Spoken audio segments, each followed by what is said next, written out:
the lineup for Japan. IKEZAKI, as I say, is really a latecomer into the sport, but he is dynamic. Really one to be watching for. Takashi Shoji is also a threat there for this Japanese side, and there is Kochi Ogino, who is just making sure that the final preparations are set. They'll want to start quick, and this is really a difficult match for both of these teams because Sweden, they have their ideas about how they see this going as well. Stefan Jensen, number 13, but we'll be looking at number 6, Tobias Sandberg. He's a 3.5 classified player. Thomas HJERT, number 22, is also one to look for. Andreas Kollin as well, another 2.5. And there's Benoit Lebrecq, who has been a part of a number of international programs, a great ambassador of the game internationally. He was a part assistant coach with the Canadian program in 2000, and then evolves into becoming the head coach for the World Champs in 2006 for bronze, and then a Beijing with Canada. He got himself a bronze as well with that side. But this, the lineup for Japan to start, and it's going to be an interesting one. Sandberg, Jensen, HJERT, and ADASZAK to start as well for Sweden. You can see both teams have been awaiting this. They've been here since the start, and this is just day one of the wheelchair rugby. It's only going to take 5 days right to the end of the entirety of the Paralympic Games, and you must take advantage of the games that you're going to play.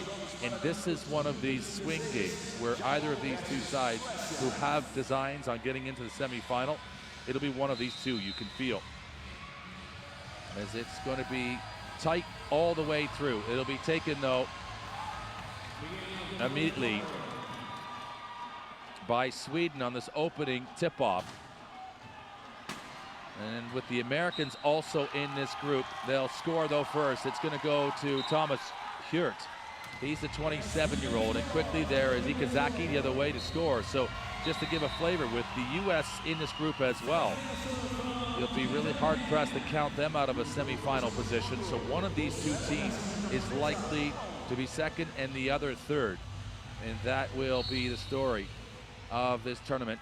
And it's not to count out anybody in it, but they are the form teams. So into Sweden, control, and Thomas HJERT again. He's got Sandberg, who's going to take this one on the run. He's got speed enough to just take it across the line, and it's a pretty easy score. So back and forth, that opening possession goes into Sandberg. So 4 players on the field of play at any one time, and a total cumulative value of 8 points is allowed out on the floor. Each one of these athletes has a level of function that's classified with the numerical value. The lowest level of function, a 0.5, all the way up to a 3.5. So that's how they assemble the lineup, so that it's a level playing field for both teams. And this is the way wheelchair rugby has been constructed. It officially became a Paralympic sport, as recognized by the IPC, as it's another score from IKEZAKI. That was back in '94, and then it comes in as a exhibition sport in Atlanta in '96, and then it's officially indoctored into the Paralympic game manifold. That was in 2000 in Sydney. They're counting quickly. They got to move this ball. They could be in trouble here, Sweden. They've got to get it across in 12 seconds. There, the advancement awaiting the other end. IKEZAKI likes to play physical. He takes his man right off the ball, and it's been turned over as quick as that. So they must bounce it or pass it within the 10 seconds that they have it in their possession. If they have it any longer than that and don't do either of those two things, they're going to give it up. So they have 40 seconds in total on the scoring clock. But this Japan in black and red with the advancement across to IKEZAKI, and he has been the score so far for Japan. 38 years of age, so relatively late coming into it, because London was his first Paralympic Games. Just took up the sport in 2008. So at the age of 30, this now for Sandberg. So they had a gap, did Sweden, between the years. Well, they missed Athens and they missed Beijing, but then they returned to this level in 2012 in London and back again in Rio. There you see IKEZAKI, the distinctive glasses. He's got a full head of hair and just great moves. Also likes to play that power game as well. You would regard him as definitely one of the handful of the best players in the world. You put him in that top hand group, and it will get across the line. Sweden again. Thomas HJERT has been providing it so far.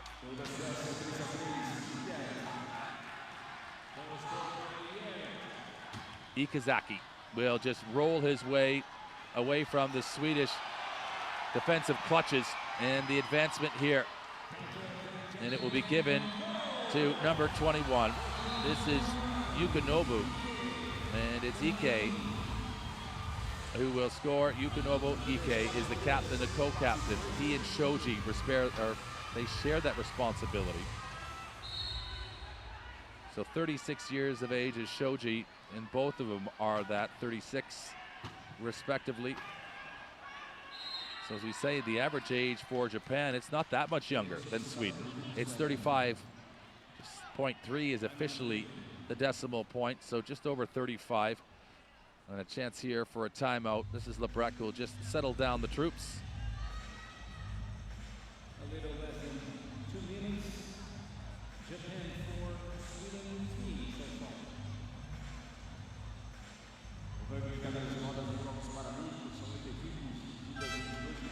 So relatively young is wheelchair rugby, only getting started officially in 2000. But it's a game growing in tremendous popularity. And it will be a tough tournament. Every game counts with only 3 in the preliminary round. You really have to arrive on time, and this a moment for Sandberg in a scoring area. It's been turned over, stripped from him, and this is going to be just a race for glory.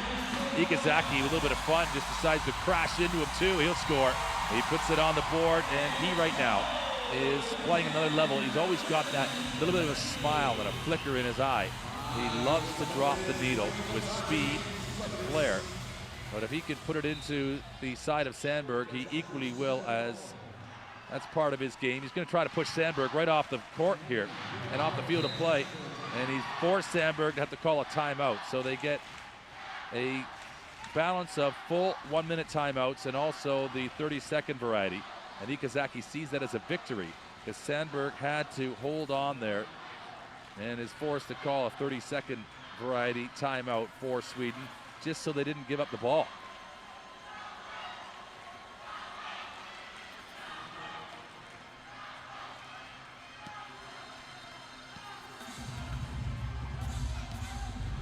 So the inbound now for Sweden, coming in from near their goal line. It'll go into Sandberg.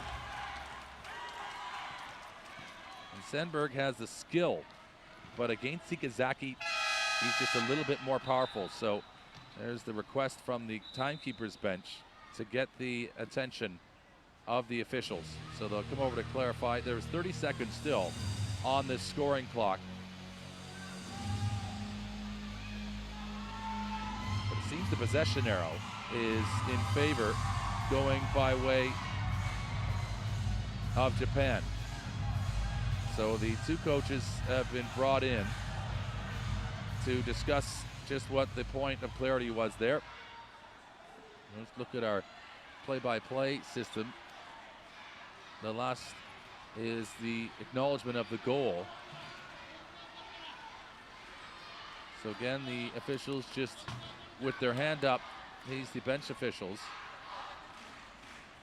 Well, the scoring table still waiting for them just to give the nod to the referees, and the Japanese enjoying things already.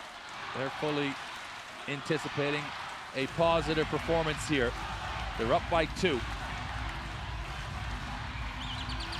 And there the international symbol of it's all good. Off we go. And one time again, I'm not sure what's happening here. So it goes back to 40 seconds. You can see the scoring clock. Looks as though they have finally clarified it. Two Americans just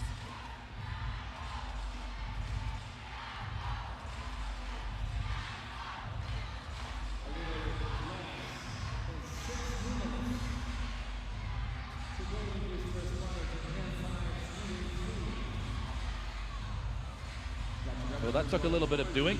It looks as though it is in the rightful possession of Sweden to take it across this center line. So they have 12 seconds in which to do that. That really was irrelevant there because back in waiting is Japan. So it's 4-on-4. And Sandberg is just looking to see when an opening might appear for him. They can only be in that scoring area offensively for 10 seconds maximum. It's been turned over. IKEZAKI will go and get this, and this looked a little too easy to have defended. Not sure really why Sweden were so static there. They've got tall players to the Japanese. That long arm extension knocks it over. And it was again, it was a steal. Ike is awarded with that, just knocking it forward, and then IKEZAKI with the goal. So Sweden need to get a little bit more movement, or they could find themselves behind and then playing catch up. 1-on-1, these two will go against each other. IKEZAKI's official classification. He's a 3.0. Sandberg is a 3.5. So for JANSSON, who's been around this program now, a 31-year-old.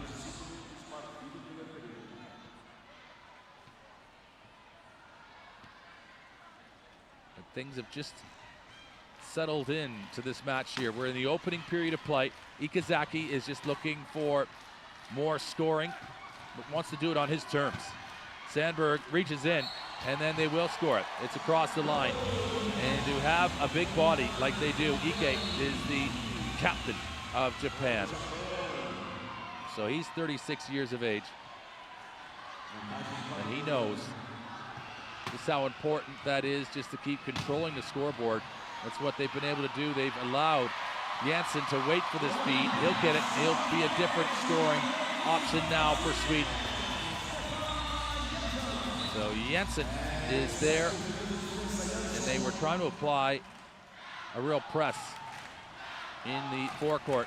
IKEZAKI just keeps himself in. He calls a timeout there before he was about to go over the boundary line.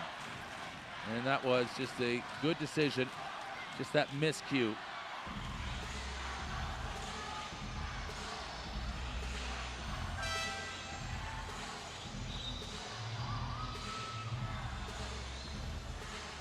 So IKEZAKI's gone into the bench right directly, and some substitutions now. Wondering whether or not he was needing to be attended to for that last play, whether there was an issue for him. But you see the cards that are in the hands of the coaching staff. They have to present those at the bench before they can make the substitutions. But Ike has this ball. IKEZAKI was just getting himself sorted in the bench with some technical support. He did something, I think, with his hands, just wrapping, and there is Ike again. So to have a big man like they have in their captain, Ike, and then equally a player like IKEZAKI, they're just physical and they're strong, and that's what bodes well for Japan, the way they are set up in this tournament. Just as a lineup, as it's going to be Andreas Kollin who makes that pass all the way up, and there is IKEZAKI just lowering the boom as you get double trouble. This is Lindberg trying to protect it, and he'll give it up as this for Andreas Kollin, but he's trying to force it across the line. He forces the Japanese defender out, and that leads to a penalty as he's going to make his way across to the penalty box beside the opposing. Well, basically they're controlling that area on the opposite side of the benches. And you'll see it here in a moment, just where the player will be sat for a minute or less. And as soon as Sweden, with the player advantage, score, he'll be released back out onto the field of play. So it's very deliberate and considered here so far. JANSSON, though, watches that through. Ike with the big body up for IKEZAKI, and Japan are just finding control in these small areas of the game, particularly on the inbounds, where Sweden are just getting a little bit outfoxed, because if they want to be physical, so that is shorthanded with the owning the three players, and they score, and you don't see that very often. that the team with the numerical advantage concede a goal. So this continuing to be a challenge for Sweden. They're 5 back. And on this near sideline, IKEZAKI is everywhere. You see how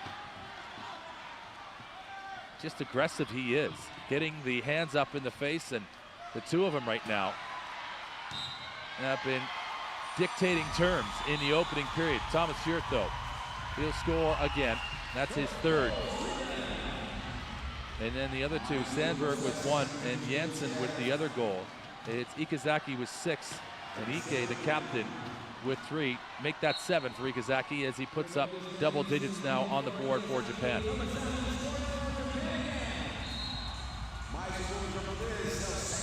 Sweden with 5 points behind right now, just looking a little bit too deliberate. That almost was a change of possession right there. As he's working to get away is Andreas Kollin, a 2.5, 30 years of age. He bounces it up, but then Ike, and they're allowing Jansson to pick up the loose change. He just scores now for Sweden. So it's back within 4. So this overly aggressive style from Japan right now, their game plan. They're leaving Jansson in behind, and if they can get it to him, they'll accept to concede the points because they think they can turn the ball over in the forecourt.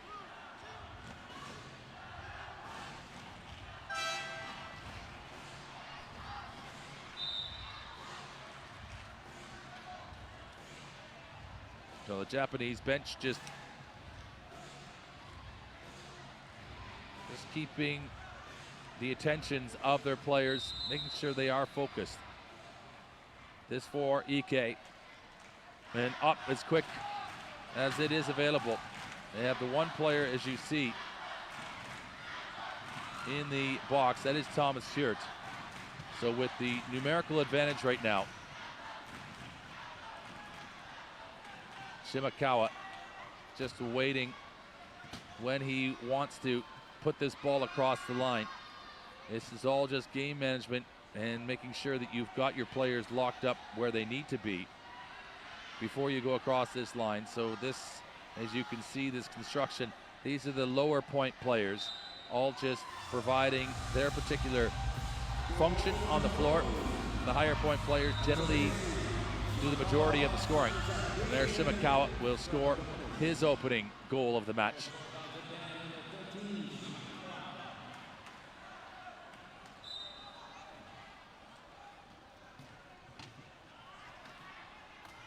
Roger Lindberg, he gets that in. It's an advancement. Here comes Andreas Kollin, but he has got himself a Japanese shadow.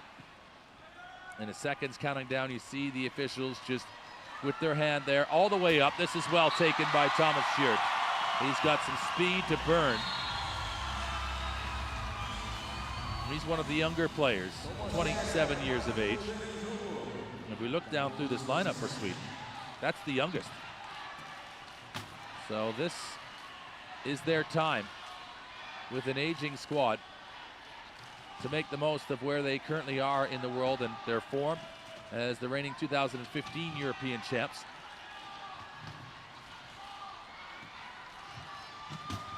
This is really a log jam though. Nothing can really come out of it. Popped over, and Ike, he's just waiting, and he'll go across this line when he wants, but he's been forced by Jansson inside the last minute of this opening period. And things really are under Japanese influence. And you hear Lebrecht just calling across from his bench side, just wanting to impress the plan upon his side. Thomas HJERT has done it again. He's just playing straight line rugby, straight meat and potatoes. And that looks to be the most effective way to play it. He has been the most, well, he's been the strongest, most alert, and I think most offensively active. 3 players are trying to take it away from Shimakawa. Can he get it through? He'll need to offload it, and then Ike, too easy really. He's just awaiting and trying to utilize the remaining seconds on this clock. Just a little bit of a discrepancy between the game clock and the scoring clock. Shimakawa And as soon as 2 wheels, and it can be any of those caster wheels, the small ones, or equally the big wheels, and as soon as they go across the line, it's reported as a goal.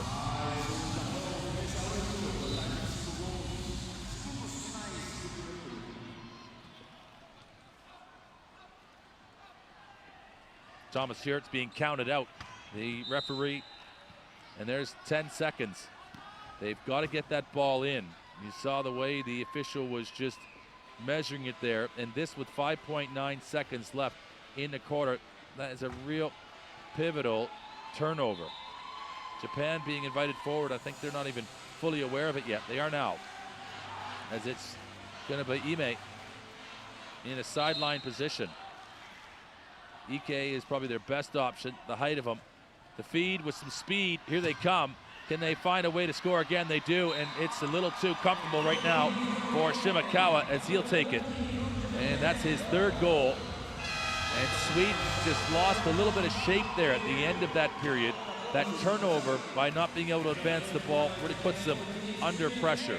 And Japan turned the screw as the 8 minutes have now fully expired. Japan lead 14-8 over Sweden at the end of the first period. This is Group B action from the preliminary round.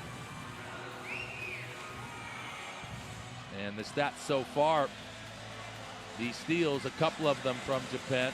You'll remember those, just how they were a long pass from Sandberg came in, and IKE just popped it out to IKEZAKI to go the length of the floor and to record the points. But that's a very impressive first period.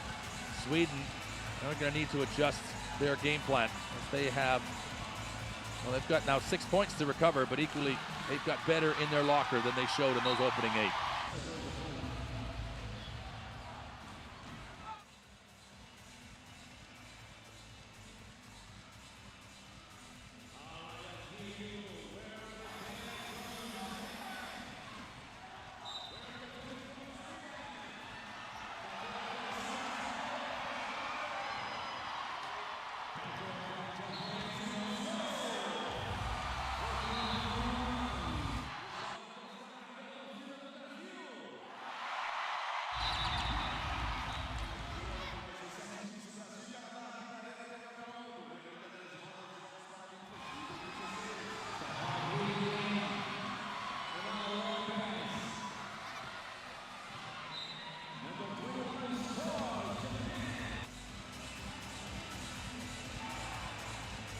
So again, confirmation of the scoreline as we're just about to enter into the second period of action in the Karaoke Arena number 1. This 3 different facilities that are all attached to each other in Olympic Park, and also some of the, well, the martial arts have gone on, and also the velodrome are attached to this facility. This has been used for wheelchair basketball. Now it's wheelchair rugby, as that goes into Rio Olympic Arena now, the wheelchair basketball, as it gets into its competition and elimination stages.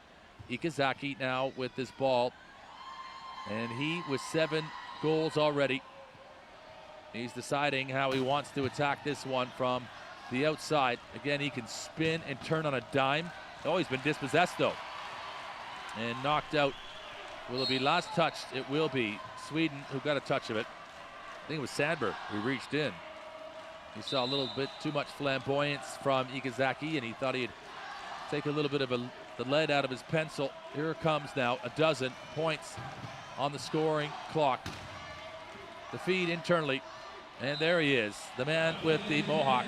It is NAKAZATO with the feathered mohawk strip. There you see it, a bit of red in it as well for his nation's colors. And Sandberg back out onto the floor for Sweden. He's a player that's really going to be counted upon and needs to deliver the goods.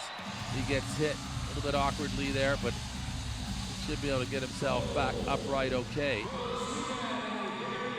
These wheelchairs a little heavier than you would see in the wheelchair basketball as example. They're there and designed to protect the athletes, and you see just how much marking goes on the wheels, but he has needed some help to get back upright. And he is now, Sandberg. So the weight of the chair makes that a little bit more difficult to get upright.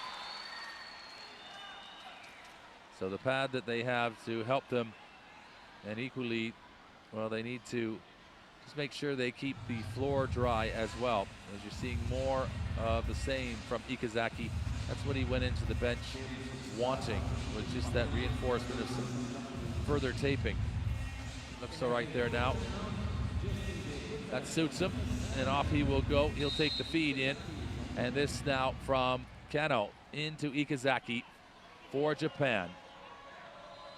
And with the 6 points to their credit at the end of the quarter, it's 1-1 apiece in this second. Look at him just ram himself. He can go backwards across, he does. And a little bit of a shimmy, a change, 180 degrees. And it's just as valuable, another goal for the Japanese. Sandberg looks as though he's got a seam here. He has to get inside those posts though. This may have been ripped from him. KANNO trying to get to it. He's got JANSSON creating difficulty, and it just does leave the field of play. I think it was last touched by Japan. That's why you saw it. IKEZAKI's so desperate to get to it. So he needs another wheel is what he's calling for. He could feel something blow. And it's just that easy. Just with the hand, you don't need a tool. Just pop off and put on another wheel. So you can hear it actually, just the way they'll blow up sometimes. There's inflation inside that rim for the outside rubber that hits the floor. And a different score. This is good for Sweden. They need that balance. Mikael NORLIN, he is the co-captain with Stefan JANSSON. IKEZAKI just coming right through the heart of the Swedish defense, and he'll score now. And he just will not take no for an answer. For JANSSON, or this now, Sandberg, who has it, puts it behind his back, and then NORLIN again will score it. He's the 42-year-old. That's the second goal of the match. Sandberg with a little bit more confidence about himself. They've been able to take this away on the inbound, and this is important for Sweden. If they could take the lead in this second quarter, not overall in the match, but they have now in this quarter. So that's 3 scores from NORLIN. And he's done that in a row, so we'll call that the natural hat trick. Offloaded in, and you must have that in total control before going across the line, and NAKAZATO with 2. So this game has a little bit more flow to it in this second period.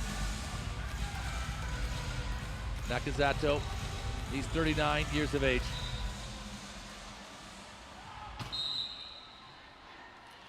So each of these athletes with a different story as to their impairment, whether or not it was innate or it was acquired.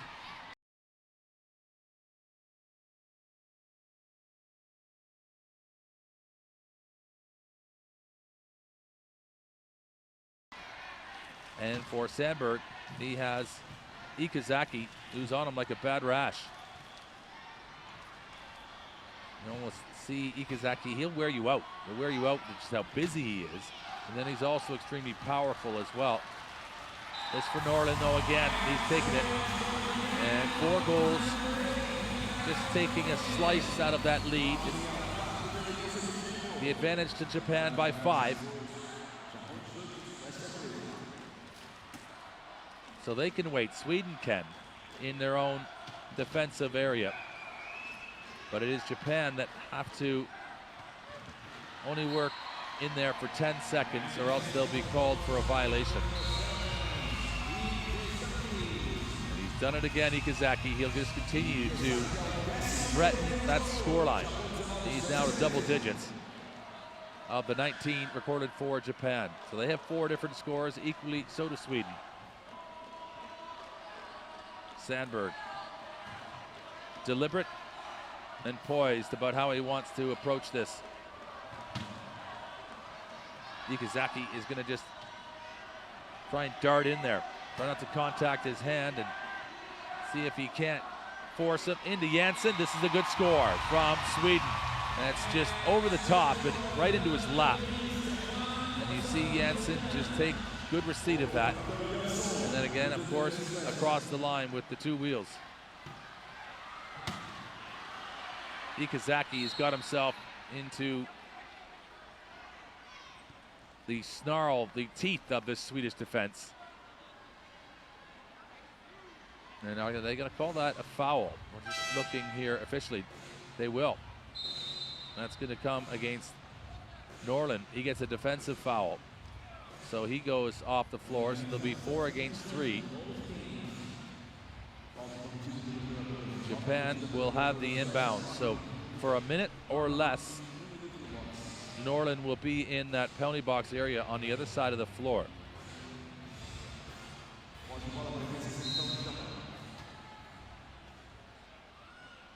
And for Japan, they'll just try and manage this clock. They're in a good position right now. Don't need to rush anything. Ike just holding and waiting until players are in a position. Over by NORLIN, who will be released back on the floor as soon as he scores. So we're back to 4-on-4 play. These players just want to be able to control things so that wherever they want their dominant, most likely to score player, well, they'll put them in an advantageous position or equally try to counter out the opponents. SANDBERG now attracting double coverage. Ike, big man in front of him. That's bounced up. They could jam this away. It's worked right into the hands of IKEZAKI. That physical presence right now from Japan continues to give reward. And IKEZAKI across the line. They'll score again. It's another steal. And this one belonging to IKEZAKI. He could see that that bounce was going to work out, so he didn't overly commit himself. He let it just come to him. And he gives it up and then equally fills in a good supporting lane. Gets that ball back. Tobias SANDBERG all the way down. And he's created enough room that he'll be allowed that score. Not overly contested by IKEZAKI. You got to pick your moments as to when you really want to exert yourself. But now NORLIN gets himself an offensive foul as he just reaches in. So he goes back to that penalty box, that sin bin area. And it's the contact on the arm, as you can see from the American. So they bring themselves, there he is on the opposite side. He'll sit there and wait even during the substitutions, and there is no timeout that has been indicated. So inbounds play resumes. Ike just with the 2-on-2. They know that they're going to have difficulty defending against Japan, so they're just conceding this goal. You're just seeing the conservation of energy there from Andreas Kollin. There he scores it. And now it's on the board. So that's 6 points, 6 goals, as NORLIN will be the inbounder. You've got there HJERT with the ball. Kollin advances it quickly to NORLIN. NORLIN is being chased from behind. He's got himself the screen, the attempt made for him in front. That is their number 1, Glenn ADASZAK, and then it's NORLIN who just winds and weaves his way. See how reinforced his shoulders are with that bandaging. So 42 years young, the captain of this side. It's a shared responsibility with JANSSON. And this all the way up the floor, taken into control. And this for NORIMATSU. It's his first goal of this match. 26 years of age. NORIMATSU is a 1.5 classified player. So what will the American call here? It's coming across, and the indication is of a foul.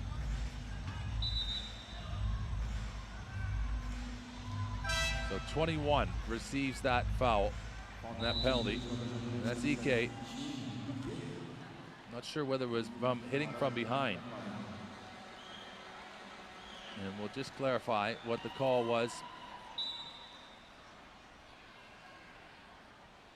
It's a penalty, defensive foul, officially is what is on record. But NORLIN, with some good speed here, takes advantage of his little bit of extra court space out there on the field of play. And he is having a pretty good run of it here in this second quarter. So he's quickly built up 6 goals for himself. IKE back out there 4-on-4 now. The advancement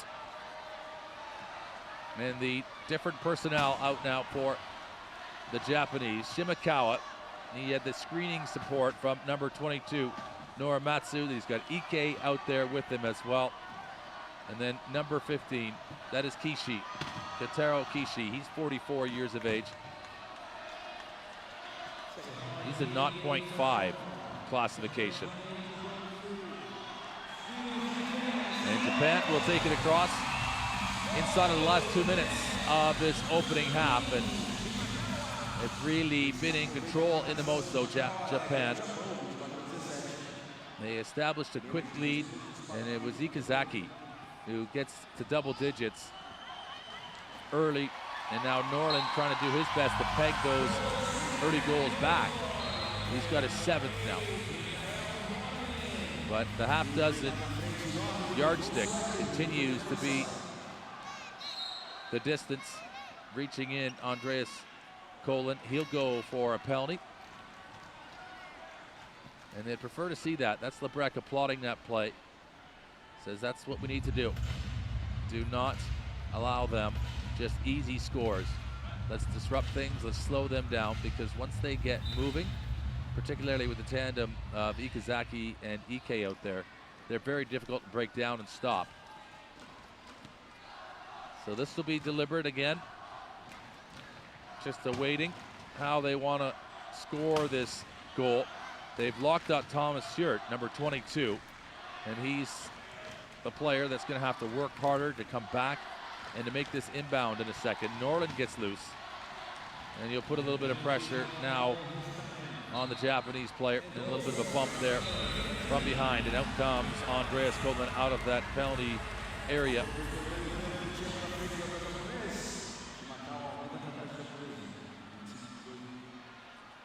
So 13 seconds, 0.6 the difference between the game clock and the scoring clock, as Kollin's just getting himself buckled in again.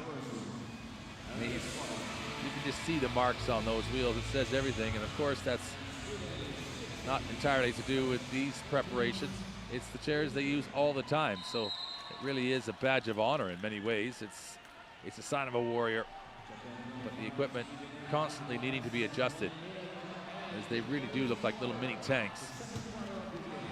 They are designed to protect the athlete. You can see the bumpers from behind, and equally the way the front of their chairs and the weight of them. Again, the advancement of the ball, it's got to be taken across the line. They do not, though. They come back against the grain and elect to wait. This is Shimakawa feeding it to IKE. They can't, of course, go back over that center line, but they can just kill this clock. And the shot clock and also the game clock are totally unified here. So this is, again, strategy. This part of the chess element. And they refer to it now as combat chess with bumps and bruises. Battle, and they might as well, of course, just wait a little bit longer. Finally, inside of 2 seconds. This really will have to be handy and electrifying work by Sweden to convert it and get it across the line. They elect to hold on to it. That's Thomas SHIRT who takes reception of it. But a very impressive Japanese side, as expected, have come out. They established a lead of 6 points after the opening period. It's been increased now to 7 as a result of winning that second period 12-11. They're up 26-19 over Sweden. And so halftime, it's a 5-minute break. And the match statistics so far. Defensive fouls from Sweden, they've not been afraid to commit those. You saw the applaud of that from their coach Lebrecht. The 4 steals for Japan in that opening half. But they just really had set the pace and much more proactive, and looked as though they could score really at will when they wanted to. That's where it rests for a moment. It's the third quarter coming up in just a few minutes' time.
So those scenes there, very impressive from Japan, the way they were able to score, and you can see the discussion going on at halftime.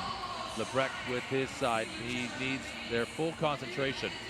Japan are looking good.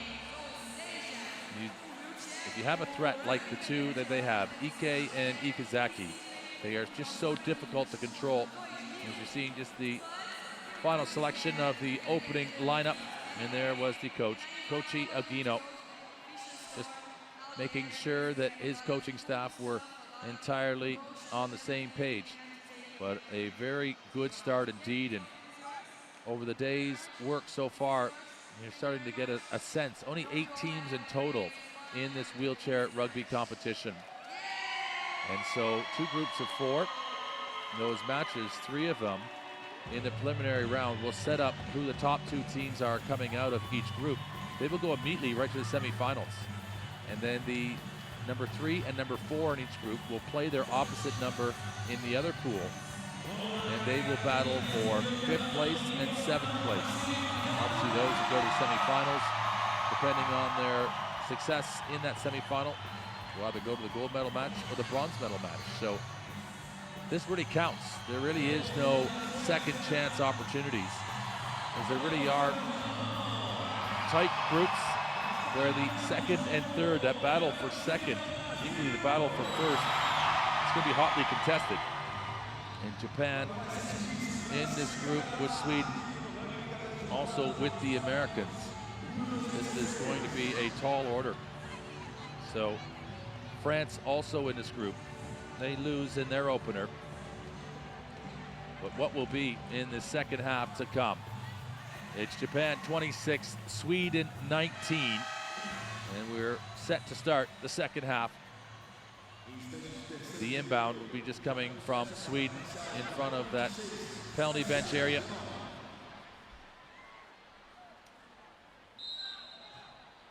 The referee blows the whistle. The advancement into Thomas HJERT. He has really been a settled pair of hands for Sweden.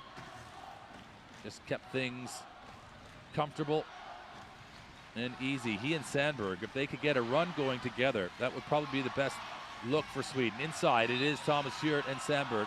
They can get on the same page. They're not as robust as the 2 Japanese players who like to play a real physical brand. IKE's got this height advantage though, that long reach. This is better from SANDBERG. They're going to need to play that game as JANSSON gets involved. Now they're making contact with IKE. It gets up to KANNO, and they're also then getting involved. So this much more spirited from Sweden to start this second half, and they've made life difficult for Japan as they got bumped around in that possession, but they need more of that. It takes a lot of energy as Shoji will score that. Shoji, a husband of 2 children as well, and he's an office worker in Japan. Began the sport back in 2002. So he just getting his first duty, is out there and gets his first goal. So Sweden with a couple. And you see SANDBERG, much more urgent. They need this, but the strike is right back. It's into the possession for KANNO, and he will score. So the 35-year-old just making sure that Sweden don't get any ideas. They're going to try and keep them right where they want them. And KANNO, he will put it across the line. He's a 2.0. Thomas HJERT right back. And he's a 2.5. So he and SANDBERG, really, they make up between the 2 of them. They're 6 points. So they're really being relied on here. It's up to JANSSON. And across this line. So he's the 1.0 out here. And HJERT and SANDBERG try to double team up against IKE. JANSSON does his job. They're coming in. Well taken, but it's ADASZAK, the other one, a 0.5. Who's just giving this a different look for Sweden. This is them really pushing, trying to front up against IKE. And without IKEZAKI out there, they need this. They need to be able to control him. They reach in, and they're seeing that as a jump ball, so that really is a favorable call, or rather a possession arrow for SANDBERG, because he reaches into that little pot that's on the lap of Ike. And they do extremely well, but the possession in favor of Japan. So they'll inbound again. They've got 10 seconds, as you saw the referee starting to count it down, but now KANNO. They're into Ike, and just smart pass. Just utilizing their big man. And he will do the scoring now in the most on his own. He's got 8 goals. He's a 3.0 classification. Thomas HJERT the other direction. He's got a couple Japanese players. He's got a screen coming across that opens up things for him. That was JANSSON, who just kind of drove through that scoring area to make sure the defenders couldn't give too much attention to HJERT. KANNO just wheeling his way, what looks to be another Japanese score. He's just going to buy himself some time. And there across the line, he takes that now for a second goal. So it's at least been 6, this lead. And Lebrecht just looking on, wondering, how are we going to break this down? It was IKEZAKI who really just opened things up in that first quarter. And we haven't seen a whole lot of him since Japan have been able to find a balance with Ike now. Just crashing into SANDBERG, pushes him back. And from this range, SANDBERG is going to have to develop a little bit more speed, or he's going to have to get through that tight gap. He does. Well scored there, and taken by Tobias SANDBERG. A 32-year-old. So within 5, if they can have a defensive stance, that's what they need. They need to be able to control. They do. They strip it from Japan. This is better. Thomas HJERT picked it up, and he'll go, if he can, straight back at this Japanese defense. Ike gets diverted off, and it's going to have to come back around again. This is where they need to be careful. That long pass in. Thomas HJERT will take it, and he is unattended on the backside of this 8-meter line that is effectively the try line. And so this 4 points, and Lebrecht will feel more encouraged. You see him there, more demonstrative on the sidelines for Sweden. They'll be picking up, if they can break it again, trying to just get their hand in there. That's ADASZAK getting there. Ike almost lets it up. Time is okay. They don't need to worry about that, but it's just about retention of the ball. And Ike gets it back. JANSSON's going to struggle to keep him away, but he's so big and powerful. SANDBERG fronts him. And a foul has been assessed. So another 40-second shot clock. And the contact on the hand.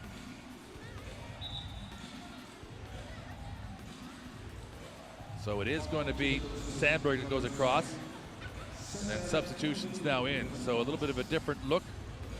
IKEZAKI still waiting to come in, and that's interesting. You see in the back of his neck there, he's got an ice bag. So you see him chatting with the medical personnel. Just, you normally would see him on the floor more than this. He's played 11 minutes so far. But with the Swedish player in the box, SANDBERG, this is just trying to rub up against the opposition and wait until you want to score on your terms. And Ike with that ball, just directing traffic with how these players, he's trying to get them set, the 2 Japanese players up against the 3 Swedish. So that's all part of the tactic, and SANDBERG will make his way back on.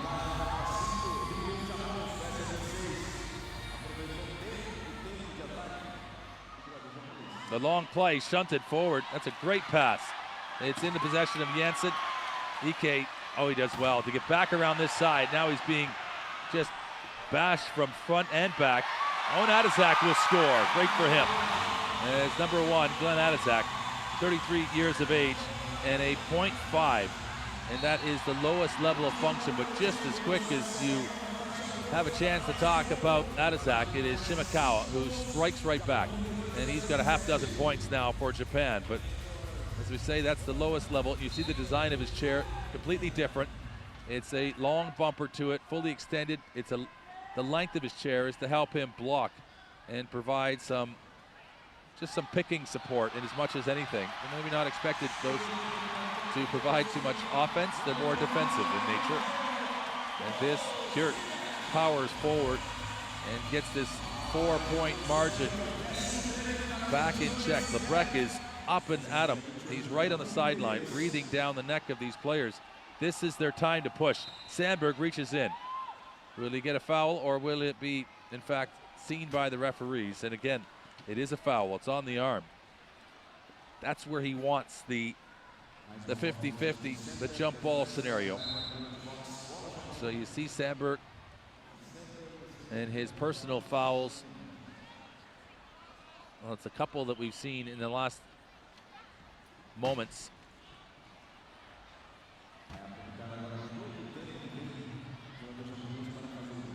This is where things just really kind of slow down as the athletes, they understand this strategy. They know how to manage the clock and the ebb and flow as they go back and forth at each other. So back to 5. Sweden need to continue to score. ADASZAK almost had it stripped off him by IKE. That's a mismatch. HJERT gets away from trouble though. Look at him speed away. He's got IKE though breathing down his neck.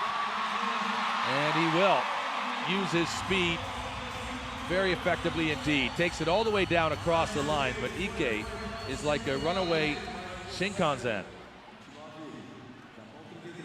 And that is the bullet train in Japan. And they've got a couple bullets with some speed, but their right back is Shimakawa, who will take it and convert it. Well, he does that. This hard work that goes on. Sandberg pulls that down. You see IKE right in a position there, just trying to prevent that easy access. But as soon as Sweden score, Shimakawa, this is well taken and just in the nick of time, Jansson. He has to get that ball before either of his wheels cross across that line, and he does.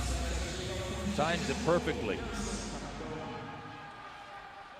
This now for Sweden, can they break it up?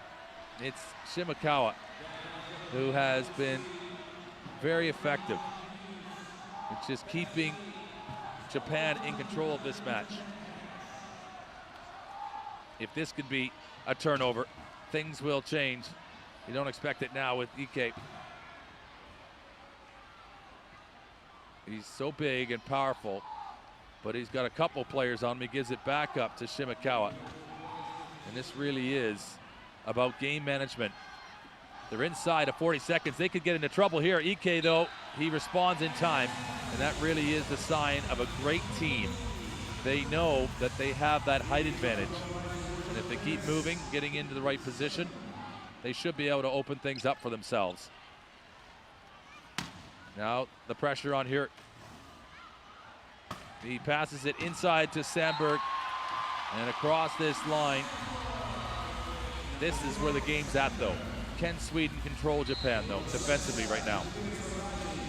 They've turned it over. It looks like it may in fact leave it, they do. So that forces a mistake. And Sweden will benefit from it. They should be able to, from here, cut this to 3. ADASZAK comes in, and interesting, this is an uncontested inbound. That they just hold this area. You would think that IKE really up against Sandberg with ADASZAK playing it in could have maybe made life difficult, but they don't want to overcompensate. They'd rather just hold in their defensive zone in the scoring area and see if they can't hold court. Sandberg, we've seen him before, try to make this pass. Shimakawa keeps an eye on him, but he's let him out. And it's 10 seconds in that scoring area for Sweden, and that really is costly. You see LeBrecq shaking his head. He knows it. The game is really right there. That is where Sweden had to push through and to reduce this lead to 3. They don't do it, and they overextend their stay in that offensive zone. And those are just mental mistakes, but they'll try to double team against Shimakawa. They are a little bit too late as it goes into the big man one more time. You've got to wonder whether IKEZAKI is actually injured. You see the sweat there coming off of Ike. It is getting warm. The weather has changed in Rio de Janeiro, just coming really out of the winter season now in the southern hemisphere. And of course the temperatures outside have an influence on what's going on inside, but it's just hard work, constantly up and down the floor, and particularly when you exert yourself physically too with the contact element of the sport. Big smiles, Japan feeling good about things as we're inside the last minutes of this third period. Sandberg to get it back now within 4, and he's done it. He's across the line. But they had their golden opportunity to reduce it to 3. And they're tough to come by, those turnovers. And they know it. Shimakawa up against ADASZAK. He should win that foot race, or that wheel race rather. And they are going to try and just take as much off of this game clock. Sandberg, no foul. Now it's a triple play of Swedes on Shimakawa. Now the offload as Ike is just too supportive in motion. Janssen just from behind rams him across the line. So that's 13 points now for Ike. He leads the entire match. IKEZAKI though accumulated 11, and down, this is ADASZAK, who's been upended. So he waits for some support to get him upright. Sometimes that misses the match just to make sure the wheels don't slip.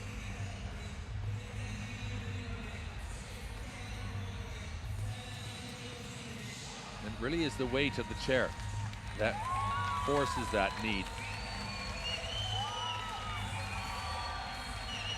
And they're just getting him reinforced in. The chair, of course, it's an extension of the athlete.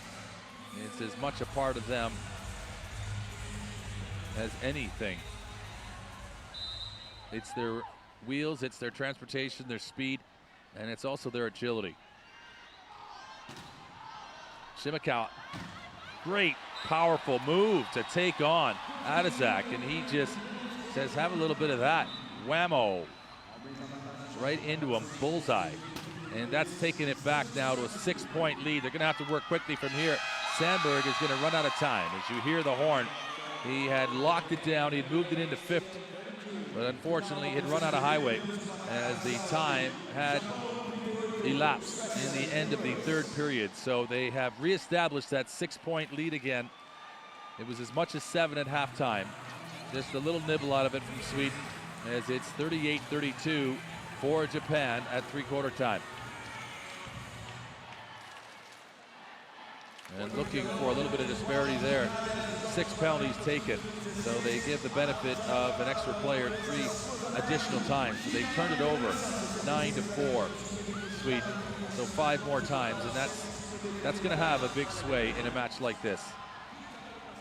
At no point in time can you get multiple points. So with a scoreline where they're down by 6, those are 6 individual possessions that they need to take advantage of. And that's the action in the third quarter. They really were making hay there with HJERT and Sandberg. That could have been a continued approach from them, but they just couldn't cut it to 3 points, could they, at that time when it was crucial.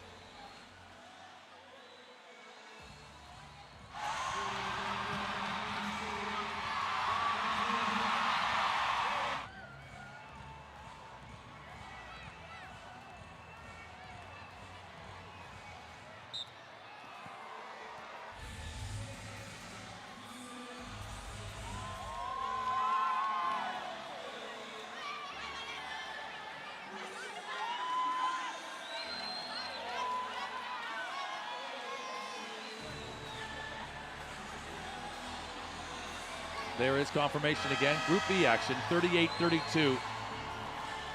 So this will round out all 4 teams having played in opening day at the end of this one. But the 6 points still separating these 2 teams. The crowd picking up as the day in this competition equally does.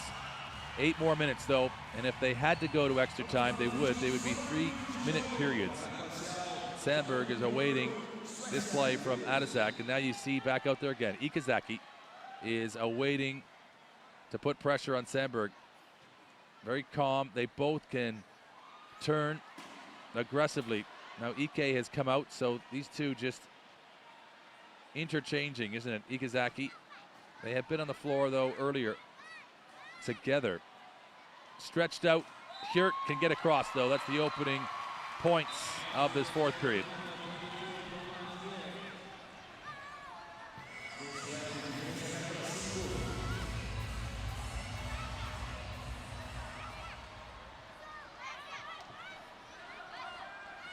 Shimakawa has just quietly gone about his work, and now he's got 9 goals for Japan.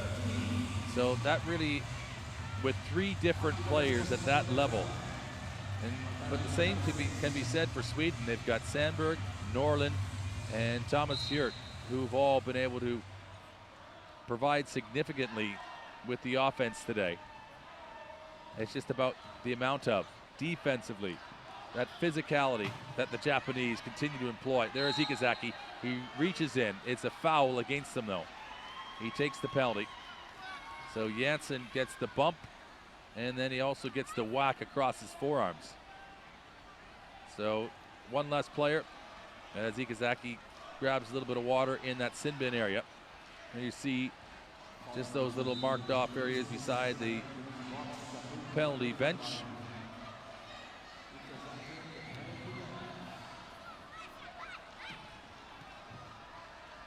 Sandberg just calmly, he's just as happy to keep IKEZAKI off the floor, but then he will put it across the line, and it's the players making life difficult for Daisuke. IKEZAKI coming back out on the floor. Quickly, this has been turned over. Now Sweden, this is gonna have to be successful for him. It is inside that far post, so this, again, a momentum shifter. And they need to make the most of it. IKEZAKI was the option driving through. And the foul on the arm from Sandberg. So Shimakawa immediately receiving the double team. Trying to get it to IKEZAKI, but he was almost too fast getting away from him. And they're gonna just put it in IKEZAKI's hands and let him carry the mail. Now it's a long ways up to Shimakawa. He's got things under his watchful gaze. He's looking back just to see how the re-entrance onto the floor for Sandberg might work out. But Sandberg's got 3 of those defensive fouls right now.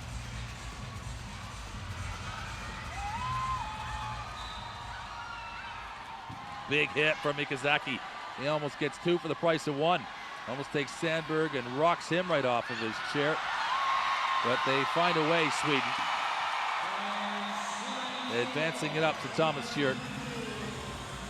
Nothing moves as quick as the ball. And equally the speed of thought. They were ready for that. You just love to see how IKEZAKI plays that game with just so much passion and desire and enjoying that side because he is so skillful. It's very rare to see that. Again, there's probably just a handful of players who have that ability. Bond, Riley Batt, Zach Medell likes to play that way for Canada. IKEZAKI equally. The Americans, you've seen it as well, a little bit of that threat. But this, the upending, and that's a real strike. We see the physical play bringing its toll, and Thomas HJERT is one of the more mobile players with a higher level of function. He's a 2.5, but just very clean player. Make a lot of mistakes. You see Shimakawa just coming right into him. And Yahtzee, he's got him down. Now he's up.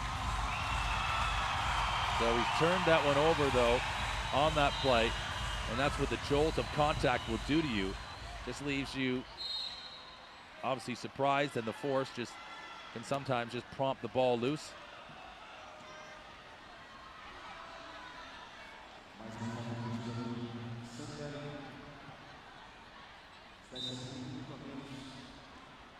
Sandberg needs to be careful. He's on 4. So that, with the personal fouls, is going to put him in trouble here in a moment. But that's the urgency that's being asked of him from his coach. And he just can't continue to sacrifice himself that way, but that's part of trying to inch their way back. If they could manage that, manage a couple of those loose plays, they could be right there, Sweden. But just the timing of the physicality coming from Japan has been crucial, very impacting. And then also just the weaponry of really 3 substantial scores. Shimakawa will take that across the line. And he has seen enough good positioning behind him in which to advance it, so he's got a dozen.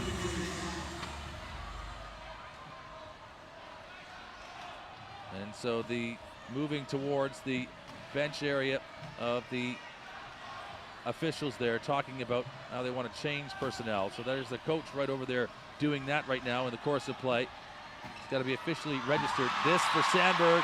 He's across, he's been dumped, but he will score. So it's back within 5.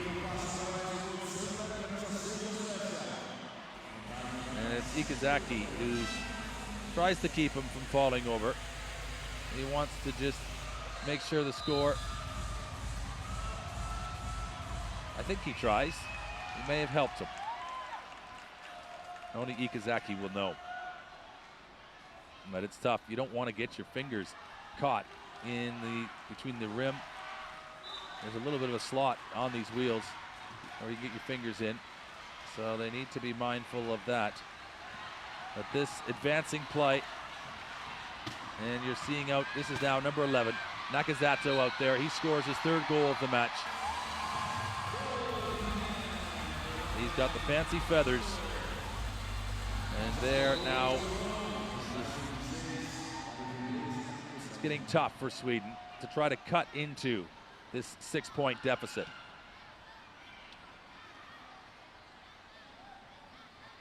And Japan are just happy to stay deep in this area and not create any real movement. So you see there's a lot of time on the scoring clock. 20 seconds exactly now. And it's contact on the arm. Are they going to just award the automatic point? They will. And sometimes you'll see that. Other times they'll allow for the inbound. And IKEZAKI doesn't feel under threat yet to move the ball. He'd rather just keep it in his own retention. This lofted into NAKAZATO, perfectly timed, received, and another point has been recorded by Japan. Double 4s. So they should be able to. They're feeling with a 6-point spread. Just keep their nose ahead here and keep turning the screw on Sweden. Sandberg, they need to work maybe a little bit quicker, but the problem is once you get yourself into an area, you need to really kind of know how you want to advance the ball or attack this defense.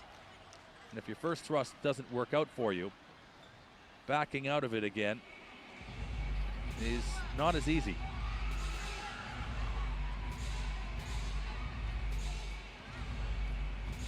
So number 4, as you see the indication, Haga.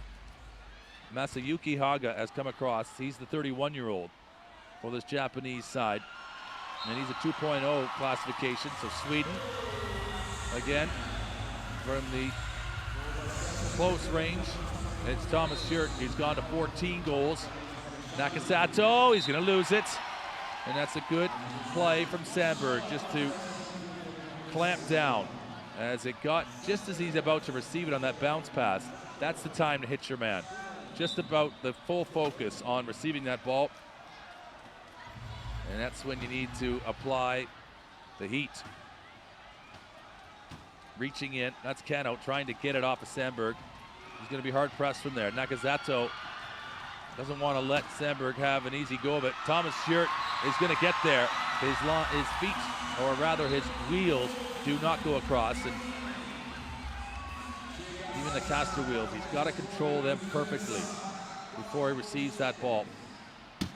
IKEZAKI all the way down. NAKAZATO is waiting for it. And these are just important seconds to manage the score clock. JANSSON, he's a veteran. He knows just get him across the line so they can get the ball back. 3:26 is officially on the fourth period remaining. And I'm reticent to say game as yet because 5 points is recoverable, but it would take an almighty implosion from Japan from here. But this is sport. Pressure does count. And are they going to count it? And it looks as though they will. So in a position there, IKEZAKI tries to squeeze off, or he gets squeezed off. And that was SANDBERG. And they play up to NAKAZATO. You have to know that he's there, because if JANSSON was back further, maybe he recovers that. It was a pretty soft transition pass, and it could have created trouble, but NAKAZATO has been a handy release valve. So as soon as it gets in, you have to advance it, because right now Sweden are pressing.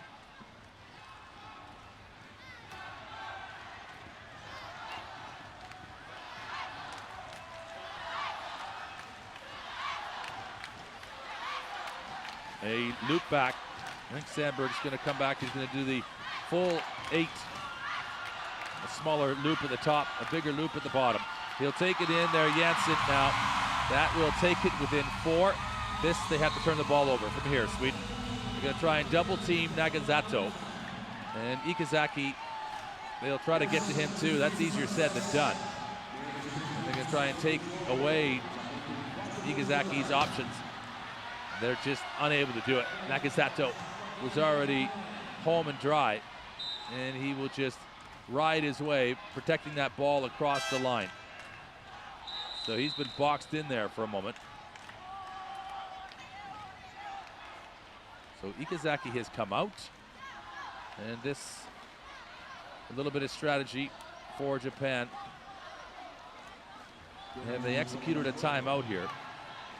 They have, and not just substitutions, they're looking to try and execute. So the substitutions, there you see the coach across. And Agino, interesting to see. So he's got IKE out there. That's his go-to. And he's got that size, that reach, and he can force mistakes to be made with that for Sweden. He also is just a very reliable outlet for Shimakawa out there right now. And get that ball to him. Fed in though, taken by HJERT. He'll score it across the line. And can they turn it over though? That's the key, right here.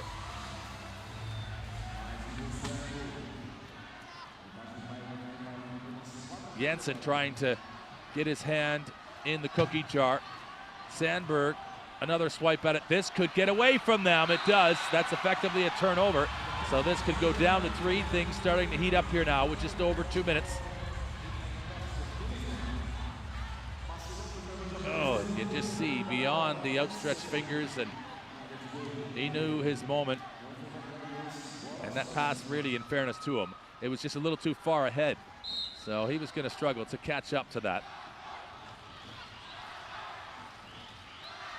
SANDBERG will drive his Volvo right out of his own zone. He'll turn and spin. He's got JANSSON down low. This is within 3. This is the best they have been in the entirety of this match since early in the first period, to be this close. So they are starting to square things up. Can they force another mistake? It's going to go into IKE. That's the intended target, but he's got 2 Swedes right on him. He could go back, but it's Shimakawa who's automatically got HJERT on him. JANSSON creates a little bit of a flurry. ADASZAK was up there too with his long chair. SANDBERG provides support. They try to double team IKE. He's protected it fully. He needs to be careful with that. He can't put both hands and not allow it. He touches the floor. That's a great play by IKE to touch the floor with the ball with both of his hands still on it. So rather than bouncing it and allowing it to potentially have a free hand get in there from Sweden. He touches it to the floor, he takes it back up again. That really is just a smart move. And because he's got that reach and range, he does that and can do that. Sandberg now coming through a Japanese flurry of bodies. He's advanced it to Janssen. So everybody studying the score clock and just to see, is this, in fact, for Japan, if they give it up here, things will get a little bit loopy. Long play, this from Ike. It's gonna bounce, can it be taken in time? They have done it again. And this from Sweden. This could be a little bit of drama late. They're inside of a minute. They're gonna need to advance quickly.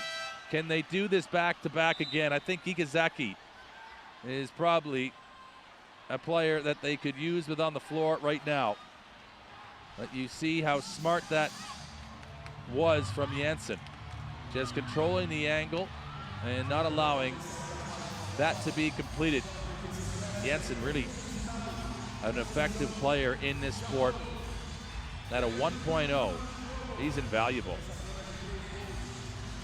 That's his classification, and he just proves why he gets so much floor time, why he is the co-captain.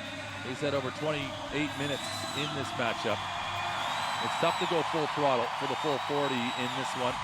No player really does in wheelchair rugby, but they got to move quick here now. Sandberg has got Ike on him. The advancement by throwing it is better. Janssen as Shimakawa. They're gonna have to go over back and forth. ADASZAK gets thrown away from that line. Ike and Shimakawa right now inside. They're not gonna count it as Janssen had already left the field of play, and that was outstanding defense from Japan. It seemed quite calm in its delivery initially, and then it heated up, and they just were able to just draw the line and said, listen, this is no longer funny.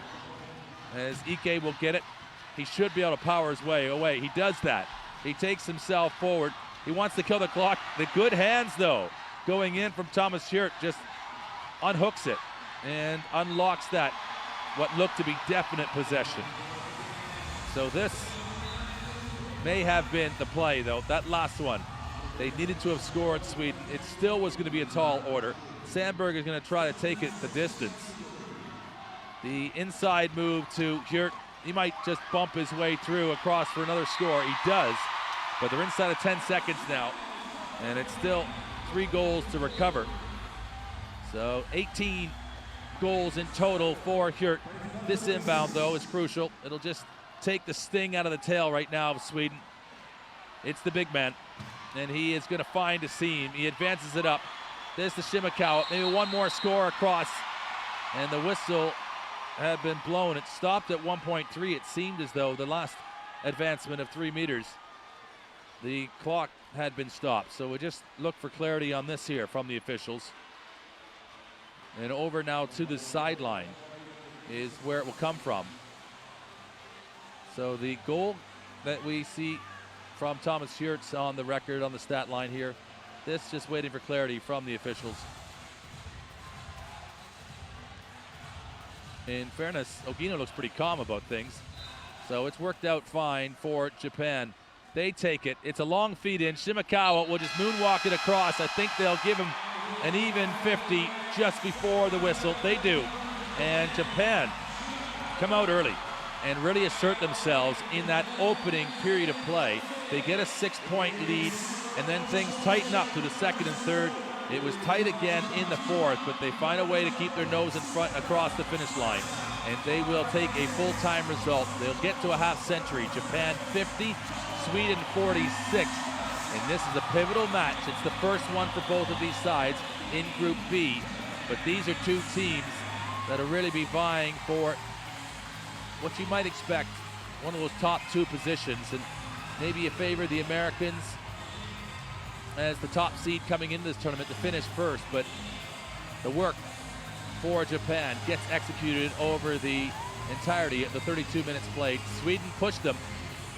It was close, but again, great sportsmanship as up and down the lineup. These teams will shake hands. They know each other well.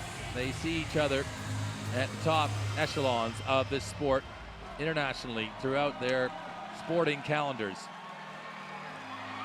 And they have been in the last two Paralympic matchups.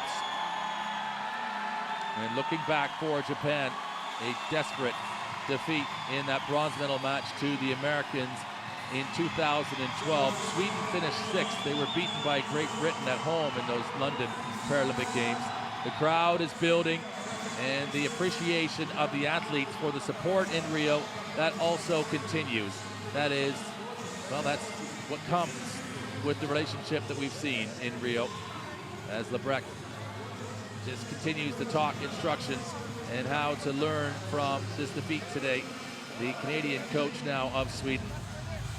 It's not over yet, but with only 3 matches, you really have to make it count. The goals for and against could be a part to tell in the overall story of these groups. It's been great action. There's still more to come from the wheelchair rugby from the Karaoke Arena #1.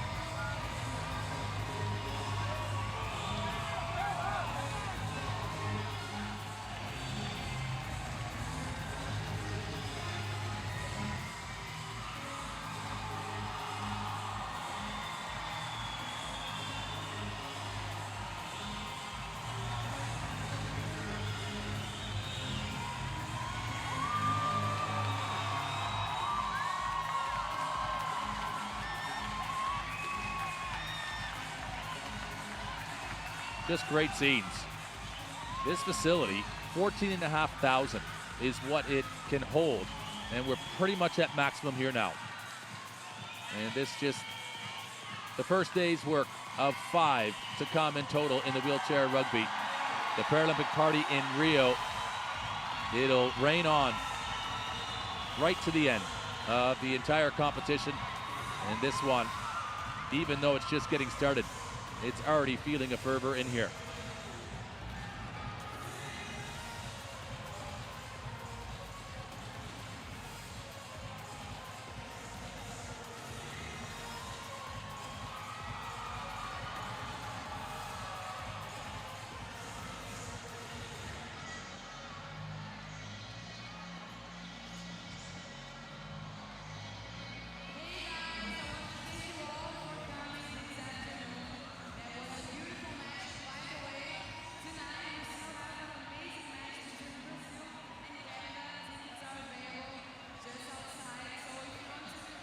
So these the stats from the match. The defensive fouls started to creep up a little bit for Sweden. The turnovers, though, overall, that became quite close. I mean, the scoreline obviously also got closer as the match went on.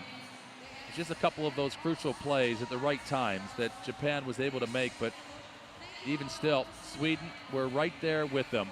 It was just that opening period of